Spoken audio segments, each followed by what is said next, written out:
আমার এমন কোনো দৈব্য জ্ঞান বা ক্ষমতা বা বুজুর্গি নাই যে আমি হাত বুলাইলে 2টা কিডনি নতুন করে তৈরি হবে। যেমন একটা লোকের 9টা আঙ্গুল কেটে গেছে, আমাকে ফলো করলে 9টা গজাবে না।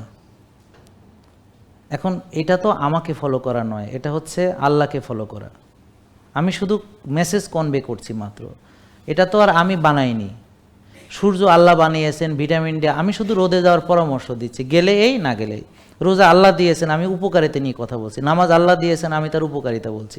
সার্কাডিয়ান রিদম আল্লাহ দিয়েছেন, আমি আপনাকে জাস্ট আপনার যে মিসিং লিঙ্কগুলো কানেক্ট করার চেষ্টা করছি, দ্যাটস অল।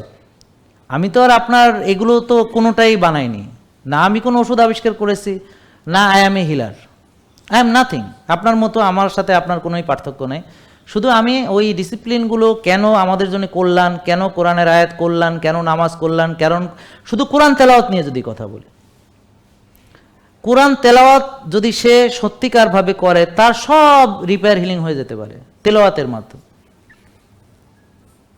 বুঝতে পারছেন? ইমিউন সিস্টেম সবচেয়ে সুদিং অবস্থায় থাকে হচ্ছে যখন আপনি কোরআন তেলাওয়াত করবেন।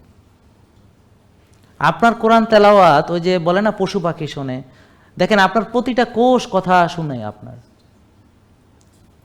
বাবারে everything is connected with everything, every cell is connected with every cell. বুঝতে পারছেন? আপনি এখানে যা চিন্তা করছেন সব কিছুর রিফ্লেকশন সারা শরীরে যাচ্ছে।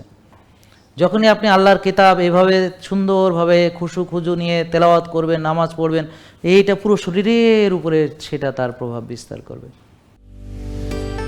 জেকে লাইফস্টাইল, ওষুধ মুক্ত সুস্থ জীবন।